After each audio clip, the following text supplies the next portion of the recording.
అంటే మీ సర్వీస్లో తీసుకుంటే సెన్సేషనల్ కేసు అప్పట్లో ప్రత్యూష కేసు, సినీ నటి ప్రత్యూష కేసు, ఆ కేసును అసలు ఎందుకు పక్కదారి పట్టారండి? అసలు ఆ అమ్మాయి నిజంగా రేప్ జరిగింది, అసలు ఏం జరిగిందండి? పక్కదారి ఒక్కరు పట్టించలేదు, అనేక మంది అనేక తప్పులు దీంట్లో చేశారు, ఒక్కరని కాదు. మునుస్వామి అనే అతను అసలు ఆ రోజు డ్యూటీలోనే లేడు. పోస్ట్ మార్టం చేసిన అతను ఒక జూనియర్ డాక్టర్. అతను అప్పటికి సర్వీస్లో జాయిన్ అయ్యి కేవలం 3 నెలలు మాత్రమే అయింది. ఇంకొక సీనియర్ డాక్టర్ ఒక అతను ఒక మర్డర్ కేసు చేయడానికి పోయినాడు. ఆ రోజు మొత్తం 5 కేసులు వచ్చినాయి, ఇది లాస్ట్ కేసు. దీంట్లో వాళ్ళు చేస్తూ ఉంటే ఈ మునుస్వామి ఇంక 2 డాక్టర్లు ఇంకెక్కడికో పోయిండి, ఆ దారిని పోతూ ఒక సినీ యాక్ట్రెస్ బాడీ ఉందంటే చూడ్డానికి పోయినారు. తర్వాత ఈ శవ పరీక్షలో జూనియర్ డాక్టర్ చేసినప్పుడు ఆఖరి కాలం ఏంటంటే పాయిజనింగ్ కేసులో మేము లోపల ఉన్నటువంటి అవయవాలను ఫారెన్సిక్ సైన్స్ ల్యాబొరేటరీలో కెమికల్ అనాలిసిస్ రసాయనిక పరిశోధన కోసం పెడతాం. అవి పెట్టినప్పుడు కాలం అంటే ఇది కాజ్ ఆఫ్ డెత్, మరణం ఎందుకు జరిగింది అనేది ఖాళీగా పెడతాం అది వచ్చేంత వరకు. దీంట్లో ఈయన అనుకోకుండా ఇష్టం వచ్చినట్టు టైప్ చేయించాడు, తనకు తెలియదు. అసలు రిపోర్ట్లో ఏముంది కూడా అతను చూసుకోలేదు. ఎందుకు అలా చేయాలి? మీరు పర్మిషన్ ఇస్తే నేను మీకు చూపిస్తాను. అది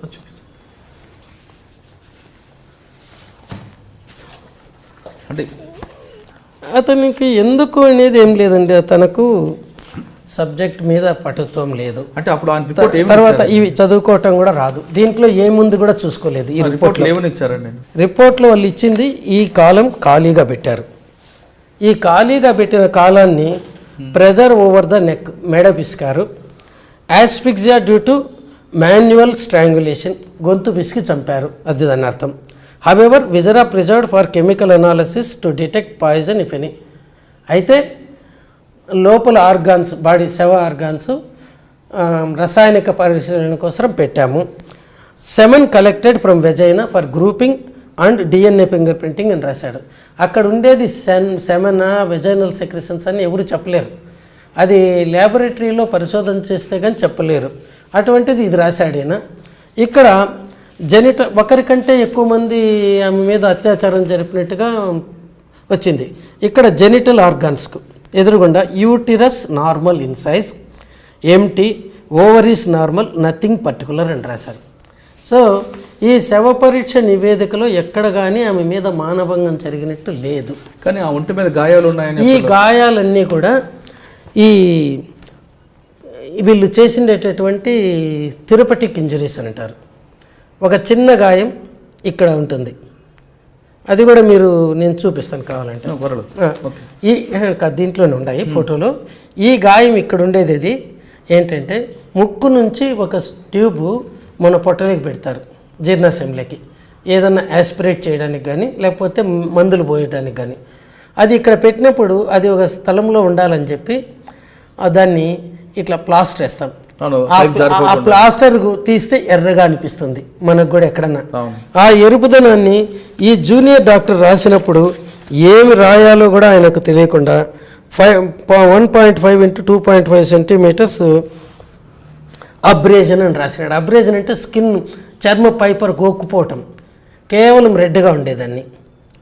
ఇంకొకటి ఇంట్యుబేషన్ అంటారు, అంటే ఇక్కడ ఒక ట్యూబ్ను మన శ్వాసనాళంలోకి పంపుతారు గాలి పోవడానికి. దాన్ని ఇక్కడ ఉంచాలంటే దాని చుట్టూ ప్లాస్టర్ చుట్టి ఇట్లా తీసుకొని వచ్చి ఇక్కడ అంటిస్తారు ప్లాస్టర్ను. అంటే ఒక పక్కన తీసుకొని వచ్చి ఇట్లా పెట్టినప్పుడు చిన్న డాట్స్గా ఒక గీతలాగా పడింది, అది కూడా ఇంటరప్టెడ్. దాన్ని ఒక ఇంజరీగా తను 5 సెంటీమీటర్స్ విలువ అది రాసినాడు పెద్దగా. రెండోది 4 సెంటీమీటర్స్ పొడవుతో అది ఉంది నెస్ గాయం. అంటే పొట్ట మీద కూడా గాయాలు ఉన్నాయి. ఇంకా చెప్తాను ఇది కూడా. ఇంకా ఒకటేమో జిగులార్ వీన్ అని, అంటే ఇది మెదడు నుంచి తల నుంచి శుభ్రం చేయడానికి రక్తాన్ని గుండెకు కుడివైపుకు తీసుకొని వస్తుంది, చెడు రక్తాన్ని. దాన్ని జిగులార్ వీన్ అంటారు. ఆ వీన్ ద్వారా వీళ్ళు పైప్ పంపాలనుకున్నారు, దాన్ని వీనస్ లైనింగ్ అంటారు, సెంట్రల్ వీనస్ లైనింగ్ అని. దానికోసం ఏం చేస్తారంటే ఇక్కడ ఒక చిన్న ఘాటు పెడతారు, 1 సెంటీమీటర్ పొడవు. అది పెట్టి ఆ వీన్ తీసి దాంట్లోకి ఈ నీడిల్ గుచ్చుతారు. మనకు మామూలుగా ఇక్కడ చేసేటివే. అప్పటికే ఆమెకు మొత్తం కొద్ది తెలివి తప్పి ఇవన్నీ కూడా ప్రెజర్ తగ్గిపోవడంతో ఈ పని చేశారు. మామూలుగా అయితే ఆసుపత్రులు ఇక్కడ వస్తారో లేకపోతే ఇక్కడికి వస్తుంటారు. అది ఇక్కడ వీళ్ళు సెంట్రల్ వీనస్ లైనింగ్ అని ఇది చేశారు. అది చేసేటప్పుడు జుగులార్ వీన్ పక్కనే కెరోటిడ్ ఆర్టరీ ధమని, అది మెదడుకు తలకు మంచి రక్తాన్ని సప్లై చేస్తుంది. అది కానీ పొరపాటున కానీ దెబ్బ తగిలితే మనిషి వెంటనే చనిపోతారు, అంటే ఇంకా మెడికల్ నెగ్లిజెన్స్ కింద. దాన్ని పక్కకు నెట్టడానికి ఇలా వేలుతో అన్నాడు. ఇది రెడ్గా అయింది. ఈ రెండింటిని అబ్రేజన్స్ అన్నారు. తర్వాత ఇక్కడి నుంచి పోయిన ఈ ట్యూబ్ను ఇక్కడ పెట్టారు. పెట్టిన తర్వాత ఇది ఇట్లా పొజిషన్లో ఉండాలి కదా, 2 కుట్లు వేశారు. జస్ట్ ఇలా అంతే, మామూలుగా ఇట్లా వేసినట్టు దారంతో ఇట్లా కట్టేయడానికి. ఆ రెండింటినీ కూడా ఈయన అబ్రేజన్స్ అనుకున్నాడు. సో ఇక్కడ అయింది ఇదొకటి, ఇవి రెండు 6 అయినాయి. ఇంకా ఇక్కడ డ్రెస్సింగ్ పెడతారు. డ్రెస్సింగ్ పెట్టిన తర్వాత ఒక ప్లస్ లాగా టేప్ వేస్తారు. ఇక్కడ పోయిన టేపు ఇటు సైడ్ది ఈ కాలర్ బోన్ దీని మీద వెళ్ళింది. అక్కడ అదిమితే అది రెడ్గా ఉంది, అదొక అబ్రేషన్ అని రాసినారు. అంటే ఇదంతా అనుభవపూర్వం అనుభవం ఏమాత్రం కూడా లేకపోవడంతో జూనియర్ డాక్టర్ రాసినాడు. సీనియర్ డాక్టర్ మునిస్వామి ఉన్నారు కదా, ఆయనకు ఇంకా నేను ఆయన గురించి చెప్పటము ఎంత తక్కువ చెప్తే అంత మంచిది. 79లో ఎండీలో జాయిన్ అయ్యి 3 ఏళ్ల కోర్సులో 92లో కంప్లీట్ అయింది. అప్పుడు ఏంటంటే ఎంటీ పేపర్లు ఇస్తే పాస్ అయ్యే కాలంలో ఆయన ఒక్కడిగా చాలా మంది అట్లా అయినారు. 100కి 60 మంది ఆ టైప్ వాళ్ళే ఉండారు మా దగ్గర. ప్రత్యూష మీద అత్యాచారం జరిగిందంటారా? చెప్తాను, ఇది పూర్తిగా చెప్తాను. ఇది కూడా ఎందుకంటే ఇవన్నీ కూడా ఈ డీసీ షాక్ అనేది లాస్ట్లో మనం చనిపోయిన డిక్లేర్ చేసామన్నప్పుగా ఆసుపత్రుల్లో ఏం చేస్తారు, ఈ బ్రెస్ట్ బోన్ కింద బాగా ఇట్లా గట్టిగా ఒత్తి ఇచ్చేస్తారు. దీనికి బదులు ఇప్పుడు ప్రజెంట్ ఆసుపత్రుల్లో ఎలక్ట్రిసిటీ పంపిస్తారు, డైరెక్ట్ కరెంటు. ఆ కరెంట్ ఇట్లా పంపినప్పుడు ఇక్కడ జల్లీ రాస్తారు, రెసిస్టెన్స్ రాకుండా ఎర్రగా కాకుండా ఉండడానికి. కానీ వీటికి రాయరు. ఈ ఆడవాళ్లకు బ్రెస్ట్ ఉండటంతో ఇట్లా ఆనుకుంటే ఇక్కడొక గీత ఇక్కడొక గీత పడింది, ఇవి 2. దీన్ని కూడా ఒక గీతలాగా ఇట్లొస్తే 8 × 4 సెంటీమీటర్లు అని రాసినారు. అంటే 8 సెంటీమీటర్లు పొడవు, 4 సెంటీమీటర్లు వెడల్పు, రెడ్గా ఒక గీత, అది అబ్రేజన్ కూడా కాదు. సో ఇలా రాసినారు. తర్వాత ఈ చేతికి 3 మస్కిటోస్ చీమలు గరిస్తే ఏర్పడతాయి కదా, ఆ టైపు 3 ఉన్నాయి. ఇక్కడ మల్టిపుల్ 2 × 3 సెంటీమీటర్స్ దూరంలో. ఇవేంటంటే బ్లడ్ గ్యాస్ అనాలిసిస్. అంటే మనము ఆర్టరీ నుంచి వీనస్ బ్లడ్ చెడు రక్తం తీసుకోవాలంటే పెద్ద కష్టం కాదు, ఇట్లా పైకి వస్తుంది కాబట్టి ఇక్కడ అదైతే ఉబ్బుతాయి. ఈ ఆర్టరీ నుంచి తీస్తే అట్లా కాదు, దాంట్లోకి ఇట్లా ట్రై చేయాలి నీడలు. ఇటువైపు 3 సార్లు ట్రై చేసినారు, ఇక్కడ చాలాసార్లు ట్రై చేసినారు ఈ ఏరియాలో. వాటిని కంట్యూజన్స్ అని రాసేసినారు, మల్టిపుల్ మార్క్స్ ఉన్నాయనేసి. ఇంకా 2 ఈ లోపల చరస్ చంద్ర అని డాక్టర్ను కేర్ హాస్పిటల్ మార్కెట్ నుంచి పిలిపించారు. ఆయన 10:30కి అట్లా వచ్చినాడు నైట్. ఆయన ఇక్కడ కట్ చేసి ముందు లెఫ్ట్ సైడ్ కట్ చేసినాడు, అంటే ఫీమరల్ ఆర్టరీ ఇక్కడి నుంచి పోయే దమన్లో. మనకి ఇంతకు మునుపు యాంజియోప్లాస్టీ స్టంట్ చేయాలంటే ఇక్కడి నుంచినే పంపేవాళ్ళు, ఇప్పుడు ఇక్కడి నుంచి పంపుతున్నారు. నాకు కూడా ఇక్కడి నుంచినే చేశారు అది. సో దీంట్లో మొదటి ఎడం పక్క చేశాడు, సక్సెస్ కాకపోతే మళ్ళీ కుడి పక్క చేశాడు. ఇవి ఆమె మీద ఉన్న మొత్తం గాయాలు. ఒక్కటి కానీ అబ్రేజన్ లేదు, కంట్యూజన్ లేదు, కేవలం థెరపటిక్ గాయాలు చిన్నవి. ఇది ఒక్కటి కొద్ది కట్ చేసింది, ఇవి 2 దీన్ని కాల్చినవి, ఇవి 2 ఇంజెక్షన్. డాక్టర్కి ఎక్స్పీరియన్స్ లేకపోవడం, కింద డాక్టర్కి ఎక్స్పీరియన్స్ లేకపోవడంతో అది ఫస్ట్ ఘాటంతో అమ్మాయి కేసు అందుకోసం దీంట్లోనే మేము ఒకటి ఏంటంటే one photo is more than enough for 1000 words అంటాం. లేకపోతే నాకు కూడా వాళ్ళు కానీ అబ్బాయి ఫోటోలు తీయించారు కాబట్టి వానికి థ్యాంక్స్ చెప్పాలా, ఆ చిన్న జూనియర్ డాక్టర్కు. ఫోటో కానీ తీయకపోతే అవనేమో 4 సెంటీమీటర్ల పొడవు, ఇవన్నీ కంట్యూజన్స్ ఏమో అని అనుకునేవాడిని. ఆ అమ్మాయి చనిపోవటము విషం సేవించటం వల్ల. ఇద్దరూ కూడా 1993-96 మధ్యలో ఇక్కడ గౌతమి జూనియర్ కాలేజ్ సంజీవ్ రెడ్డి నగర్లో ఇంటర్మీడియట్ చేసేవాళ్ళు. ఇంటర్మీడియట్ తర్వాత అమ్మాయి హోటల్ మేనేజ్మెంట్ కోర్సులు చేరింది, అబ్బాయి వాసవి ఇంజనీరింగ్ కాలేజీలో ఇంజనీరింగ్ చదువుతున్నాడు. ఈ అబ్బాయి వాళ్ళ ఇంటికి అప్పుడప్పుడు అమ్మాయికి అవసరం పోయేవాడు, ఆ అమ్మాయి వీళ్ళిద్దరు కలిసి తిరిగేవాళ్ళు. వాళ్ళ తల్లిని కూడా 2 సార్లు భువనగిరిలో ఒకసారి బొమ్మల రామారాం అనే చోట ఆమె పనిచేసే చోట కూడా వదిలినట్టు ఆమె తన సమాధానం చెప్పింది కోర్టులో, అంటే తన ఇచ్చే సాక్ష్యంలో. ఇది వీళ్ళిద్దరూ ముందు ఫ్రెండ్సే అనుకున్నారు. ఒక 9 నెలలు, సుమారు 9 నెలల ముందు వీళ్ళిద్దరి మధ్యలో ఏదో నడుస్తూ ఉంది అనే అనుమానం తల్లికి జరిగితే ఆమె నిలదీసి అడిగితే అమ్మాయి అవును ఆ అబ్బాయిని ప్రేమిస్తున్నాను, ఆ అబ్బాయిని పెళ్లి చేసుకుంటానంటే 1 నెల రోజులు చెప్పి చూసింది. వద్దమ్మా నువ్వు నీ ఇప్పుడిప్పుడే పైకి వస్తున్నావు, కెరీర్ పాడు చేసుకోకు అనేసి. తర్వాత వాళ్ళ మేనమామ కూడా, అంటే ఈ ప్రత్యూష వాళ్ళ అన్న ఆయన కూడా చెప్పినాడు, ముందు వాళ్ళ తల్లిదండ్రులతో మాట్లాడండి అని. వాళ్ళ తల్లిదండ్రులకు మాత్రం ఈ అమ్మాయి చనిపోకమును 1-2 నెలల ముందే తెలిసింది. తెలిసిన తర్వాత అబ్బాయి దగ్గర ఉన్న మొబైల్ ఫోన్ లాగేసుకొని వాడి మీద రెస్ట్రిక్షన్స్ పెట్టాడు. అప్పుడు ఈ అమ్మాయి ఎప్పుడన్నా అబ్బాయిని కలవాలనుకుంటే వాళ్ళ ఫ్రెండ్ ఒకరికి ఆయన మొబైల్ ద్వారా కాంటాక్ట్ చేసేది.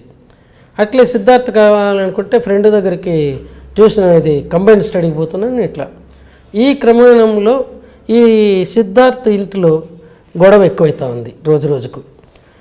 13వ తేదీ ఫిబ్రవరి 2002లో ఈ కంట్రీ క్లబ్లో ఈ సిద్ధార్థ్ వాడి ఫ్రెండ్ సూరజ్ అని వాళ్ళ కజిన్ అట, ఆ అమ్మాయి మేనమ్మ కూతురు ప్రఫుల్ల సిరి 10 గంటలప్పుడు ఉదయం 10-10:30 మధ్యలో కలిసి ఒక నిర్ణయానికి వచ్చారు. ఇప్పుడు ఈ అబ్బాయి ఇంట్లో చాలా తీవ్రంగా ఈ మనస్పర్ధలు ఉన్నాయి కాబట్టి వీళ్ళిద్దరూ ఒకరితో ఒకరు మాట్లాడుకోవడానికి కానీ ప్రయత్నం చేయకూడదు, ఈవెన్ ఫోన్లో కూడా దూరంగా ఉండాలా. మేలో ఆ అబ్బాయికి ఇంజనీరింగ్ అయిపోయిన వెంటనే ఆ అబ్బాయి తల్లిదండ్రులు కానీ ఒప్పుకోకపోతే వీళ్ళు రిజిస్టర్ మ్యారేజ్ చేసుకునేట్టుగా.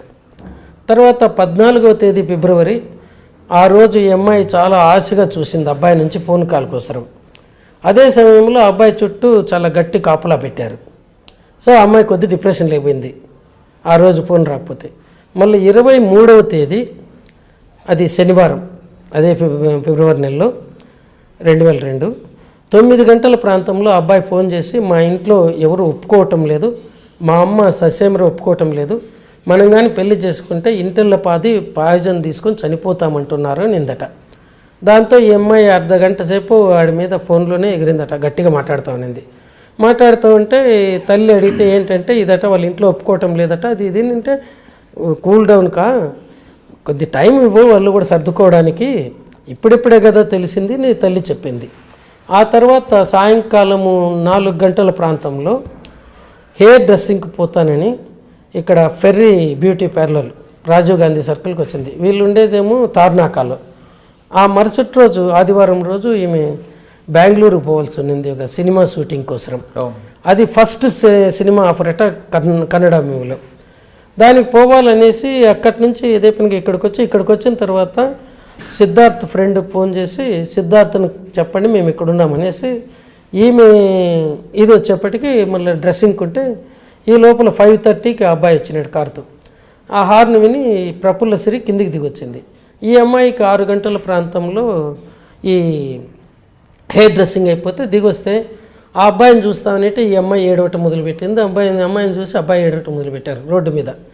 దారింటి పోయేవాళ్ళు వీళ్ళ వెంట చూస్తామంటే ఈ ప్రఫుల్ల సిరి వాళ్ళ మేనమామ కూతురు ఈ అమ్మాయి కొద్దిగా ఎంబరేసింగ్ ఎక్కడన్నా కూర్చొని మాట్లాడుకుందాం రండి అంటే అప్పుడు ఈ అబ్బాయి నా కారులో కూర్చొని మాట్లాడుకుందాం అన్నాడు. ఈ అమ్మాయి నేను సిద్ధార్థ్ పోయి అట్టే తిరిగి వస్తాం మేమిద్దరమే సపరేట్గా మాట్లాడుకుంటాం, నువ్వు ఇక్కడన్నా ఉండు లేకపోతే ఇంటికన్నా వెళ్ళిపో అని చెప్పిందట. చెప్పి అలా వెళ్ళిన తర్వాత 6:30 మధ్యలో అంటే 6:35 అని రాసినారు పోలీసులు దాంట్లో రిపోర్ట్లో జడ్జిమెంట్లో. ఈ అమ్మాయికి తేజ ఆఫీస్ నుంచి ఆనంద్ అని వాళ్ళ కో డైరెక్టర్ ఫోన్ చేసి నీకు జయం ఫిల్మ్లో లీడ్ రోల్ సెలెక్ట్ చేసుకున్నాము రమ్మని చెప్పాడట. అది వెంటనే వాళ్ళ అమ్మకి చెప్పింది. వాళ్ళమ్మ ఇన్ టర్న్ ఈ అమ్మాయి ఫ్రెండ్స్కి అందరికీ చెప్తే వాళ్ళు ఈ అమ్మాయిని కాంటాక్ట్ చేస్తూ ఉన్నారు. అందుకే కోర్టులోనే ఉంది. ఈ అమ్మాయి ఫోన్ కంటిన్యూస్గా మోగుతూనే ఉన్నింది. అది కోర్టు మెయిన్గా రావటం. తర్వాత 7 గంటలకు ప్రాంతంలో ఈ అమ్మాయికి ప్రఫుల్ల సిరికి ఫోన్ చేసి నువ్వు మేము తేజ ఆఫీస్కి పోయి సంతకం పెట్టేసి వస్తాము, నువ్వు పంజగుట్ట దగ్గర ఉండు, తిరిగిపోయేటప్పుడు పికప్ చేసుకొని పోతామన్నారు. పంజగుట్ట దగ్గర ఈమె 8:30 వరకు వెయిట్ చేసి ఇంక వీళ్ళు రాకపోతే ఒక బస్సులో ఇక్కడ సికింద్రాబాద్ రైల్వే స్టేషన్ దగ్గర పోయి అక్కడి నుంచి తార్నాకాకు ఇంకో బస్సుకు పోతే నైట్ 10-10:30 మధ్యలోకి చేరింది. చేరితే అప్పుడు ఉస్మానియా యూనివర్సిటీ నుంచి ఒక హెడ్ కానిస్టేబుల్ అక్కడికి వచ్చి ఈ అమ్మాయిని అడిగారు, ఇక్కడ ఒక అమ్మాయి పాయిజన్ తీసుకొని కేర్ హాస్పిటల్లో చేరిందట, నీకు తెలుసా అంటే తెలియదు, లేదు అని చెప్పిందట అమ్మాయి.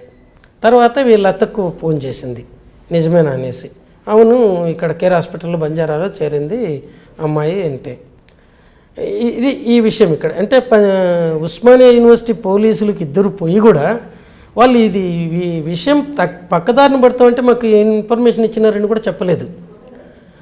ఈ లోపల ఇక్కడ హాస్పిటల్కు వీళ్ళు చేరింది 7:30, 7:15 ఒకసారి ఈ అమ్మాయి అంటే ప్రత్యూష తల్లి ఏమని అడిగింది, ఏమ్మా ఇంకా రాలేదంటే, తేజ ఆఫీసుకు పోయి సంతకం పెట్టి వస్తాము అగ్రిమెంట్లోన, నాతో పాటు సిద్ధార్థ్ ఉన్నాడు అని చెప్పిందట. మళ్ళీ ఈమెకు వీళ్ళు 7:30, 8 మధ్యలో వీళ్ళ ఫ్రెండ్స్కి ఫోన్లు చేసి బాగా చదవండి అది ఇది చెప్పిన తర్వాత పోతామంటే, ఏం రేపు ఇట్లా మాట్లాడుతున్నారంటే, ఏం లేదులే మీరు కేర్ బంజారా హాస్పిటల్కి రండి తెలుస్తుంది అన్నారు. అక్కడ 7:30, 8 మధ్యలో చేరితే కమలాకర్ రావు అనుకుంటాను ఆయన పేరు, వాళ్ళ ఆర్ఎంఓ చూసినాడు. చూసి వీళ్ళను వార్డ్ బాయ్ ఈ అమ్మాయిని వీల్ చైర్లో తీసుకొని పోతూ ఉన్నాడు. దిగుతూ ఉన్నట్టు ఈ అమ్మాయి వాంతి చేసుకునింది. అది ఒక ఈనాడు విలేకరి కూడా చూసినాడు, అతను కూడా చెప్పినాడు, సార్ నేను కూడా చూసినాను కానీ ప్రత్యూషలాగా ఉంది అనుకున్నాను కానీ ప్రత్యూష అనుకోలేదు అని. ఇది జరిగింది. తర్వాత ఇద్దరిని అక్కడ తీసుకుంటే మేము కూల్ డ్రింక్స్లో పాయిజన్ కలుపుకొని తాగినాం చెట్ల మంది అంటే, అది ఏముందో తెలిస్తే బాగుండు అన్నారట. వాళ్ళు చాలా సేపు నిదానించారు.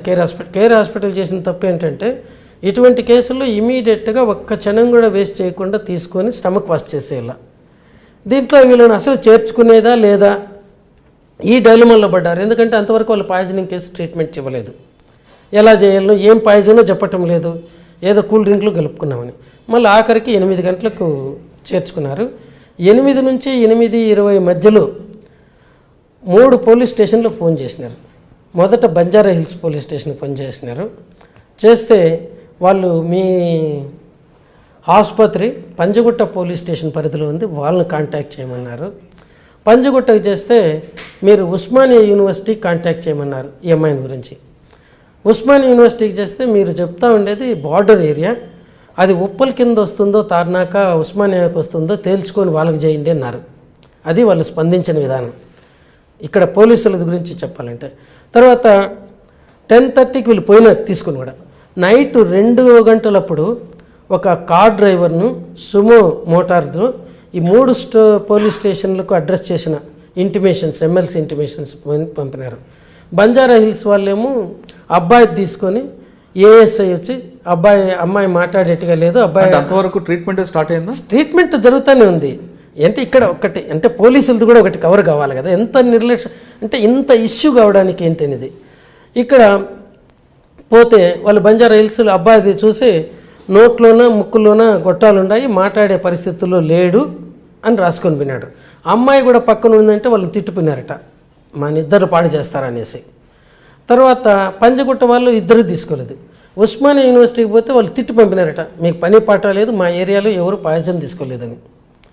వీడు మళ్ళీ 4 గంటలకు తిరిగి వచ్చినారు.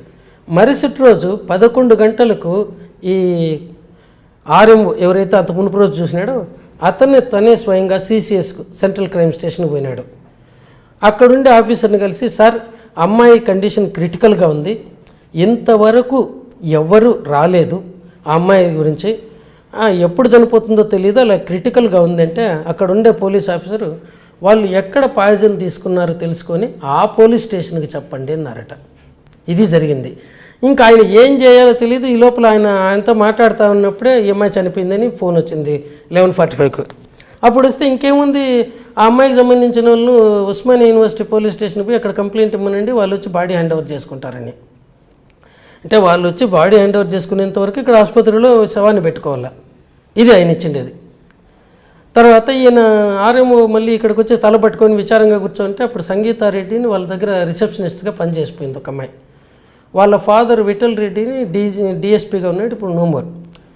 ఆ అమ్మాయి తన ఫాదర్ ఫ్రెండ్ జగన్నాథరావు అని ఒక అడిషనల్ ఎస్పీ, ఆయనకు ఫోన్ చేసింది, సార్ ఇట్లా ఉంది ప్రాబ్లం అంటే ఆయన పంజగుట్ట పోలీసులకు ఫోన్ చేస్తే వాళ్ళు వచ్చి వాళ్ళ దగ్గర నుంచి రిక్విజిషన్ తీసుకొని కేసు రిజిస్టర్ చేసుకొని శవాన్ని తీసుకెళ్ళి ఇక్కడ నిమ్స్లో పెట్టారు.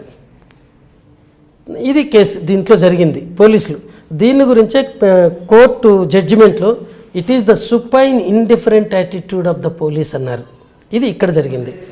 ఇంకా ఈ బట్టలది ఒకటి ఉంది దీంట్లో. ఈ తల్లికి ఎప్పుడైతే వీళ్ళు ఈ అమ్మాయి ఇచ్చిన అడ్రస్ ప్రకారమే ఈ అమ్మాయిని ఐసీసీయూలో చేర్చారు, ఇంటెన్సివ్ కొరోనరీ కేర్ యూనిట్లో. అబ్బాయినేమో అక్యూట్ మెడికల్ కేర్ యూనిట్లో చేర్చారు.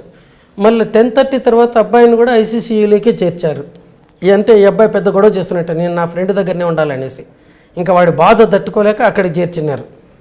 ఇద్దరు కూడా ఐసీసీయూలోనే ట్రీట్మెంట్ తీసుకుంటూ ఉన్నారు. ఈ తల్లికి ఫోన్ చేసినప్పుడు 8 నుండి 8:20 మధ్యలో ఒక సపరేట్ డ్రెస్ తీసుకురండి అన్నారు.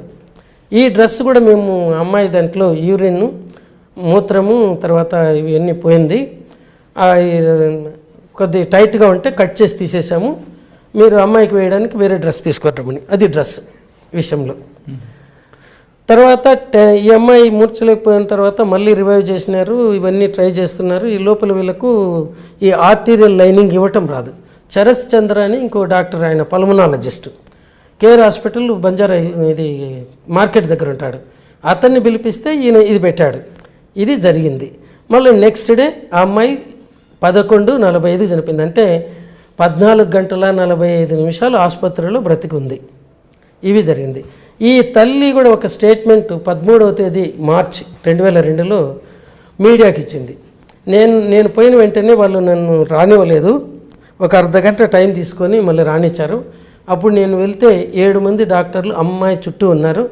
వాళ్ళలో ఒక డాక్టరు హౌ ఆర్ యూ అంటే ఐఎమ్ ఓకే సార్ అనింది అనేసి. ఇది ఒక విలేకరి నిజంగానే అనిందంటే ఈ కన్నతల్లి అబద్ధం చెప్తున్నావా అనుకుంటామని సిగతమించింది. సో ఇక్కడ రేప్ చేసి గొంతు బిసికి చంపేస్తే తల్లి వచ్చిందని మళ్ళీ వెలుగులోకి వస్తుంది అనేసి ఇది ఇక్కడ జరిగింది. తర్వాత అమ్మాయి ఎందుకు చనిపోయింది, అబ్బాయి ఎందుకు చనిపోలేదు అనేది, ఇది మన శరీరం యొక్క కండరాలను బట్టి ఉంటుంది, ఎంత పెద్దగా ఉండేది. అబ్బాయిల్లో ఫ్యాట్ తక్కువ, కండరాలు ఎక్కువ ఉంటాయి. So per unit gram of టిష్యూకి పాయిజన్ పోయేది తగ్గుతుంది ఒకే మోతాదులో తీసుకుంటే. అమ్మాయిల్లో ఫ్యాట్ ఎక్కువగా ఉంటుంది, ఫ్యాట్కి పాయిజన్ పోదు, కండరాలకు మాత్రమే. అందులోనే వాళ్ళు కాస్త లీన్గా ఉంటారు. ఈ అమ్మాయి అందులో సినిమాలు యాక్ట్ చేస్తుంది కాబట్టి she has to maintain her size.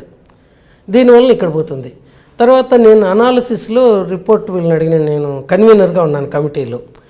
నాకు క్వాలిటేటివ్ కాదు క్వాంటిటేటివ్, క్వాలిటేటివ్ అంటే ఏం తీసుకున్నారని అట్లా కాదు, ఒక 100 గ్రాముల టిష్యూకు ఎంత పాయిజన్ ఉందో కావాలనేసి. స్టమక్ వాష్లో అడిగితే అమ్మాయిలు 100 మిల్లీలీటర్ల స్టమక్ వాష్ పొట్టలో ఉండే ఆహారంలో 2.9 మిల్లీగ్రాములు మాత్రమే ఉంది పాయిజన్. 100 మిల్లీలీటర్ల స్టమక్ కంటెంట్లో 2.9 మిల్లీలీటర్ల పాయిజన్ ఉంది. అబ్బాయిలో 4.1 మిల్లీమీటర్ ఉంది, మిల్లీలీటర్. అంటే ఇంత మిల్లీగ్రామ్ 4.1 మిల్లీగ్రామ్ అబ్బాయిలో ఉంది 100 లీటర్ల దీంట్లో, 100 మిల్లీలీటర్లో. ఈ అమ్మాయిలో 2.9. అంటే అబ్బాయి కంటే ఈ అమ్మాయి కంటే అబ్బాయిలో 1.2 మిల్లీగ్రాములు ప్రతి 100 మిల్లీలీటర్ల స్టమక్ కంటెంట్స్లో ఎక్కువగా ఉంది. దాన్ని బట్టి మనకు అర్థమయ్యేది ఏంటంటే అమ్మాయిలో పొట్టలో నుంచి అంటే స్టమక్లో ఉదరం దాంట్లో నుంచినే చాలా స్పీడ్గా రక్తంలోకి పాయిజన్ వెళ్ళిపోతూ ఉంది. వీడిలో ఆ స్పీడ్ లేదు. ఇది ఒక కారణం. దీనివల్ల అబ్బాయి బ్రతికి బయటపడ్డాడు. ఆ అబ్బాయి కూడా 2 రోజులు కంప్లీట్గా అపస్మారక స్థితిలో ఉన్నాడు.